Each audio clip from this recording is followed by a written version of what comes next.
Wave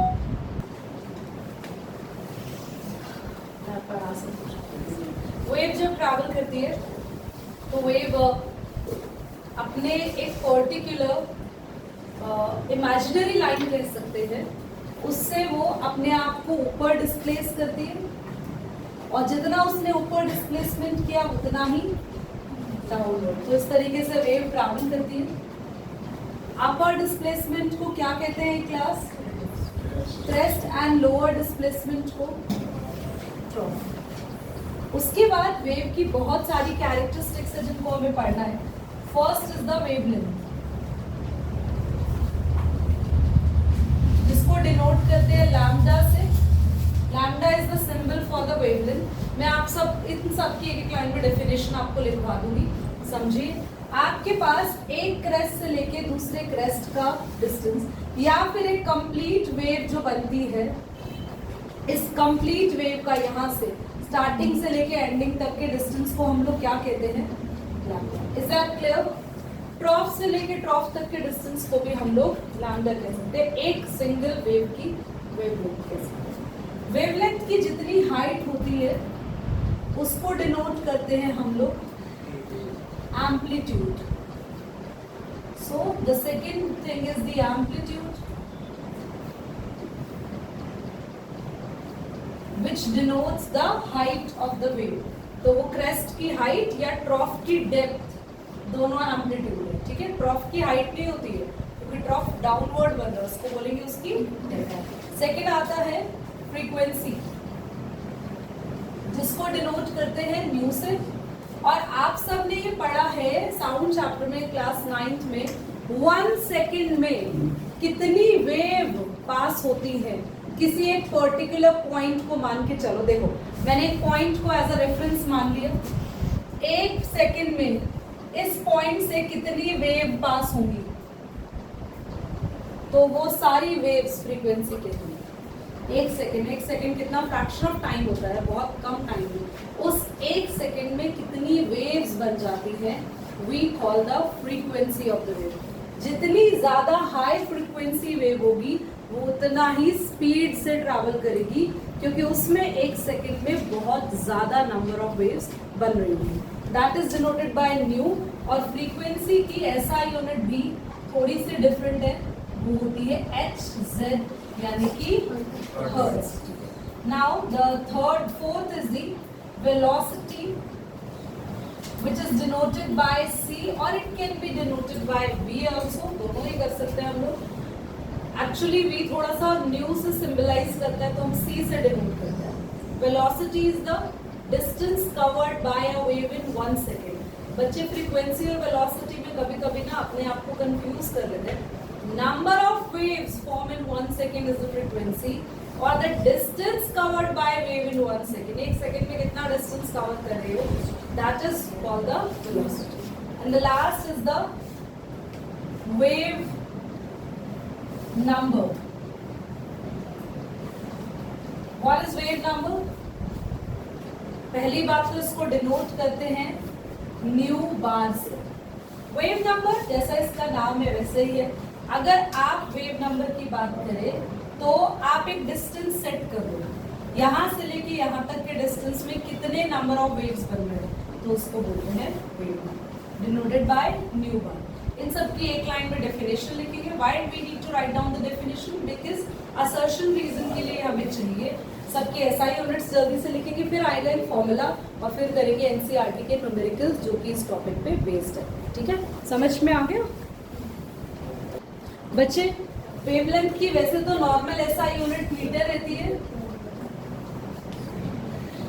पर आपको ये बुक्स में कभी कभी ऐसे ए के ऊपर नॉट एंगस्ट्रॉम में भी दिख सकता है। तो एंगस्ट्रॉम में जब भी होता है तो चेंज करते हैं हम लोग इसको।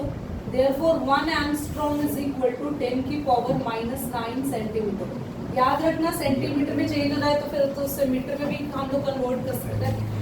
अब नैनोमीटर, पिकोमीटर, एंगस्ट्रॉम, बहुत सारे वेज में कौन एक्सप्रेस करा जाता है? लैम्डा, यानी कि वेवलेंथ। ठीक है, सबके यूनिट। चलो ध्यान से देखो बच्चों, मैं बाकी की चीजें भी यहाँ मेंशन कर देती हूँ। 1 एंगस्ट्रॉम इज इक्वल टू 10 की पावर माइनस 10 सेंटीमीटर होता है, इसको बेटा 8 करो।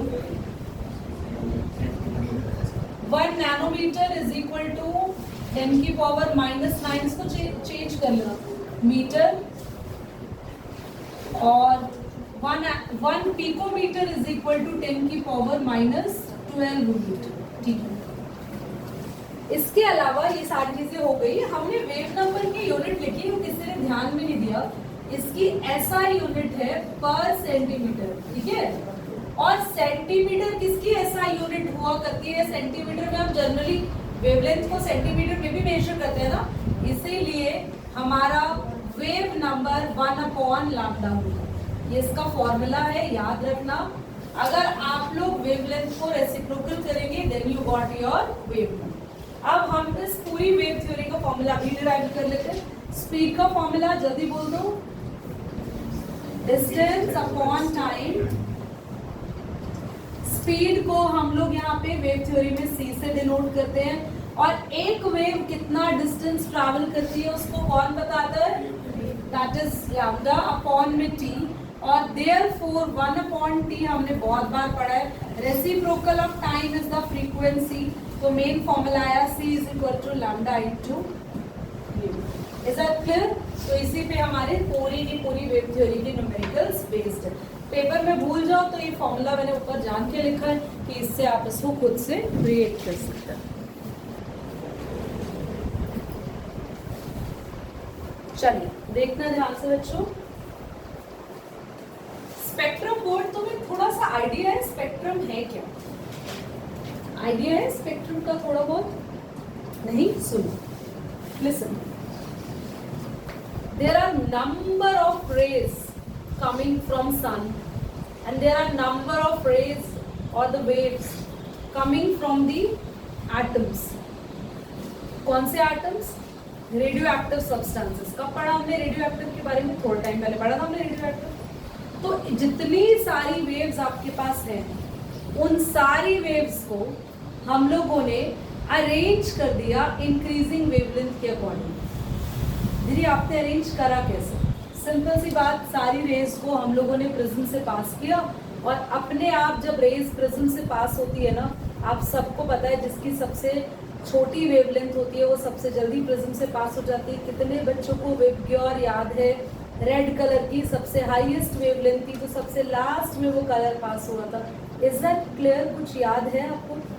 ऐसे ही जो आपने कलर का डिफ्रेक्शंस पढ़ा था कि किस तरीके से कलर, एक सनलाइट में जो व्हाइट कलर की सनलाइट है उसमें इतने सारे कलर्स होते हैं और सबकी अपनी अपनी वेवलेंथ होती है, सबकी अपनी अपनी फ्रीक्वेंसी होती है, सब अपना डिफरेंट रोल निभाते हैं। ऐसे ही हमारे यूनिवर्स में जितनी भी रेज हैं उन सबकी वेवलेंथ अलग है, उन सबकी फ्रीक्वेंसी अलग है। तो मेजर वेवलेंथ को उठा के हमने उन्हें इंक्रीजिंग वेवलेंथ के पैटर्न में अरेंज करा, और उसको बोलते हैं इलेक्ट्रोमैग्नेटिक स्पेक्ट्रम। इलेक्ट्रोमैग्नेटिक क्यों? क्योंकि जो रेज में तुम्हें अभी बोर्ड पे लिखवाने वाली हूँ, इनके अंदर ये दोनों प्रॉपर्टीज है। इलेक्ट्रिकल प्रॉपर्टीज भी है, और बोल दो, हेडिंग तुमने लिखी है, और मैग्नेटिक प्रॉपर्टीज भी है, इसलिए इन्हें बोलते हैं इलेक्ट्रोमैग्नेटिक स्पेक्ट्रम। तो अरेंजमेंट के लिए I need to rub the board.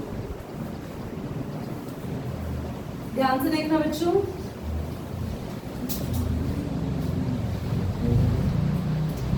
Increasing wavelength में अरेंज कर रहे हैं।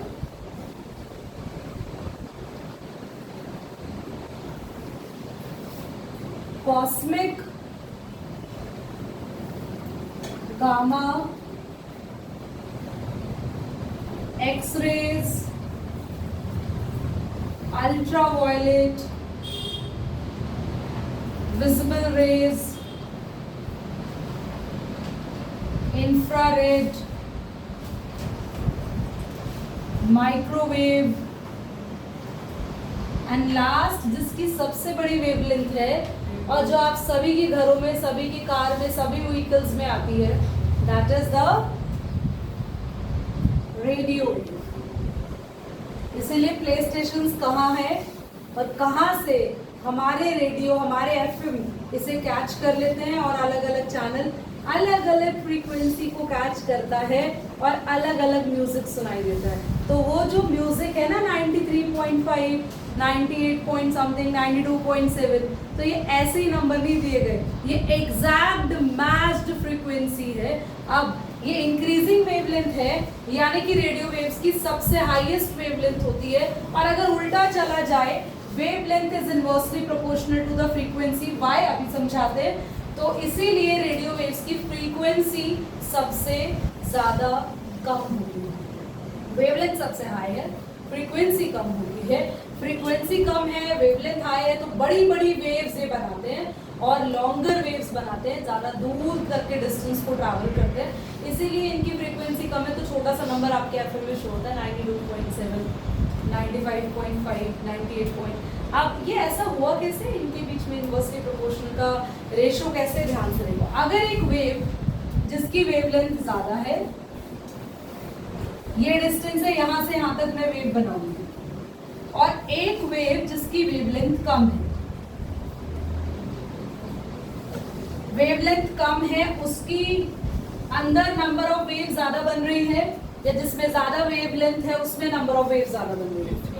तो वेवलेंथ कम, तो ऑटोमेटिकली क्या बढ़ गई, फ्रीक्वेंसी बढ़ गई। एक सेकेंड में ज्यादा नंबर ऑफ वेव्स बनेगी और वहां पे फ्रीक्वेंसी कम होगी। Is that clear? Please note करें इसको, यहाँ पे लिख लेना, मोर वेवलेंथ बट लेस फ्रीक्वेंसी, और यहां भी लिख लो इंक्रीजिंग वेवलेंथ और डिक्रीजिंग फ्रीक्वेंसी पैटर्न। यहां प्लीज अपने आप मेंशन कर देना मोर फ्रीक्वेंसी बट लेस वेवलेंथ। हालात इतने गंभीर हो चुके हैं। बोर्ड पे कहाँ लिखा है? अच्छा, बोर्ड से मिट गया होगा तो कॉपी में देख लेते हैं, मतलब जेन्युइनली ढूंढ रहे हो उसको उसमें।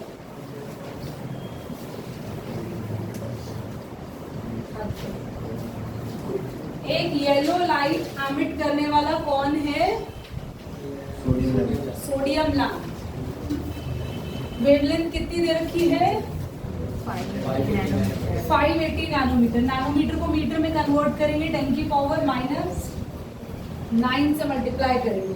कुछ मत याद रख लेना तुम लोग, एक सेकंड का भी भूल जाते हो तुम लोग। तो सोडियम लैंप है, सोडियम तो वैसे भी येलो लाइट एमिट करता है। वेवलेंथ दे रखी है 580 नैनोमीटर, और 580 नैनोमीटर को मीटर में कन्वर्ट करेंगे तो 580, सी का फॉर्मूला होता है लैम्डा इंटू न्यू। हमें सी पता है, लैम्डा पता है, वेलोसिटी पता है, क्वेश्चन पढ़ो, वेलोसिटी पढ़ा है, पता है ना, हाइट की दी हुई है ना, कितनी नहीं दी हुई, तो दिमाग है नहीं हमारे में, साउंड चैप्टर तो हमने पढ़ा ही नहीं था। वेलोसिटी हमेशा कितनी लेते हैं, जल्दी बोलो, लाइट की, याद आया? 3 × 10 की पावर 8 मीटर पर सेकेंड। लैम्डा सच में ढूंढने लग गए क्वेश्चन में कि कहीं कोई अक्षर हम तो नहीं लिख पाए कहीं। सी लैम्डा। अब बस ये यहां पर आती है मुश्किलों की घड़ियां।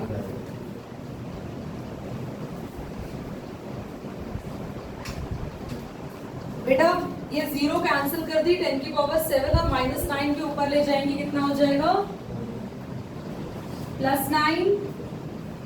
58 से डिवाइड करिए, कितना आ रहा है आपके पास? 3 को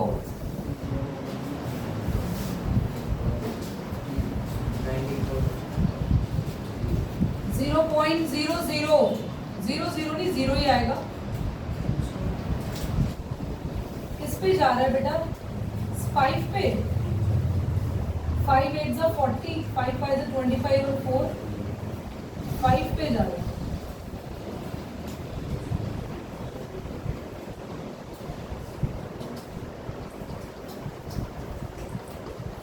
पे बड़ा हो जाएगा 0.051। 0.051 इंटू 10 की पावर 16 हर्ट्ज आ गया आपके पास फ्रीक्वेंसी। क्लास इसके बाद हमें क्या निकालना था? Wave number. Wave number is the reciprocal of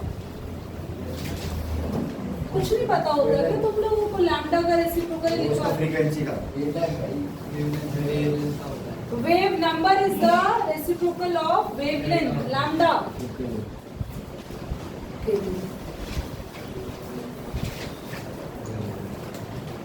-9 को ऊपर ले जाएं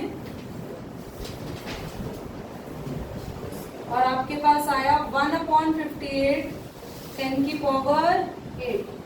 तो भैया अब 58 से 1 को भी डिवाइड करना है तो 0.1 पर आएगा आपके पास। किस पर जाएगा? 6 पे। 6 8 48, 6 5 30, 34, 348। 7 पे जाएगा, बड़ा हो जाएगा क्या? 7 8 56, 7 5 35 और 5 7 पे जाएगा 0.017 इंटू 10 की पावर 8। ये आया हमारे पास वेव नंबर। और वेव नंबर की यूनिट होती है पर मीटर या पर सेंटीमीटर, क्योंकि लैम्डा मीटर में था 580, ये मीटर में कर लिया था ना चेंज हमने। कहाँ करा था? ये रहा। तो ये आया पर। ये कैलकुलेशन मैंने आप सोबिया